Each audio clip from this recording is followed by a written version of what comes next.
So hello guys, andito tayo ngayon sa Lipata Conferential Road. So bali ito yung bagong kalsada, no. At dito nga makikita mo nga dito yung Mararisan Island. So ayun siya.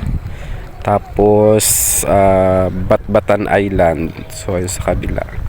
So bali ngayong oras, no, palubog na yung araw or sunset. At dito nga nagtatambay tayo dito. So minsan maraming tao dito, lalo na kapag ganitong oras.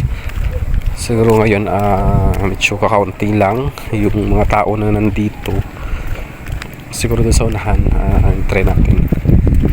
Yung kasama kong andun, nagmotor, hiniram yung motor ko, tapos iwan ko lang baka nabangga na yun. Char lang. So yun siya.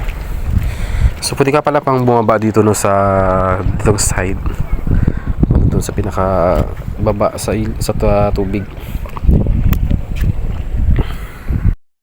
Flex natin yung ating driver ngayong araw, no.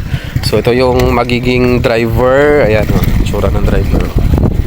So tayo ngayon ng videographer. Ano ka? Videographer ako. Ito tagya motor ba eh? O ayan, go. At ayun nga, no, at kami nga ay sumakay ng motor at ride papunta doon sa dulong bahagi ng Conferential Road. So actually, itong kalsada na ito ay hindi pa siya tapos, kaya hindi pa pwedeng makadaan doon sa kabilang side. At sa ganitong oras nga, no, medyo marami-rami na rin ang nakatambay doon sa dulong bahagi nitong kalsada. At dahil nga sa hapon, kapag ganitong oras, maraming tumatambay dito kasi gusto nilang makita yung paglubog ng araw or sunset dito sa Barangay Lipata Conferential Road. At napakaganda talaga dito magtambay kapag hapon, lalo na kapag gusto mong mag-unwind or makapag relax ng iyong isipan. At dito nga rin makikita nyo, no, na marami dito minsan nakatambay ng nakamotor or nakabike, lalo na yung mga kabataan dito, no, at gustong-gusto talaga nila ditong tumambay sa Lipata Conferential Road. At kami nga ay patuloy na nag road trip mula doon sa pinakadulo. Tapos after nga nito, kami ay uuwi na rin kasi may mga dapat din kaming ayusin sa aming tahanan.